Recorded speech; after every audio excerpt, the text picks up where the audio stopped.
This week's worst person in Westeros has to be the guy who did that. Westeros, a land renowned for its treachery, backstabbing, and outright barbarism, never fails to deliver a parade of villains vying for the title of the worst person each week.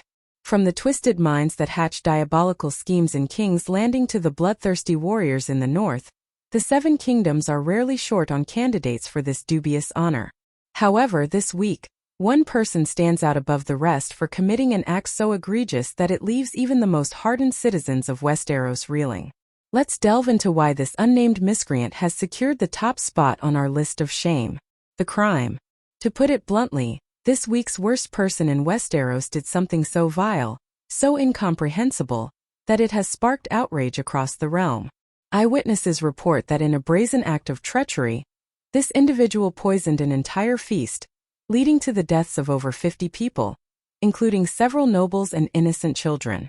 The incident took place during a celebratory banquet in Riverrun, where the atmosphere was initially joyous and the wine flowed freely. Little did the attendees know that their merriment would soon turn into a scene of horror. The aftermath. The poison used was identified as the Strangler, a deadly toxin known for causing rapid asphyxiation. As guests began collapsing one by one, chaos erupted. The culprit managed to slip away in the ensuing pandemonium, leaving a trail of devastation behind. House Tully, already weakened by recent conflicts, now faces the additional burden of this massacre on their lands. The once bustling hall is now a somber reminder of the nightmarish event, with black banners and the scent of death lingering in the air. Motive. While the identity of the perpetrator remains unknown, speculation runs rampant.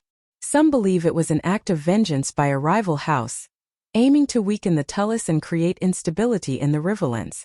Others whisper of a more sinister motive, suggesting the involvement of dark magic and forces beyond the comprehension of ordinary folk.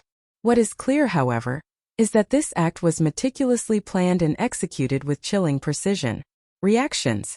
The response from the populace and nobility alike has been one of shock and fury. "This is an atrocity beyond words," declared Lady Brienne of Tarth, who was present at the feast but managed to survive. "We will not rest until the perpetrator is brought to justice." Similarly, Lord Edmure Tully, now grappling with the loss of close friends and allies, vowed to scour the Riverlands for the villain responsible. "We will find you," he swore, his voice heavy with grief, "and you will pay for your crimes." The broader impact. This act of terror has far-reaching implications for the political landscape of Westeros. Trust between houses, already fragile, has been further eroded. Allies are now scrutinizing each other with suspicion, and the risk of open conflict looms large. The delicate balance of power, maintained through tenuous alliances and treaties, teeters on the brink of collapse.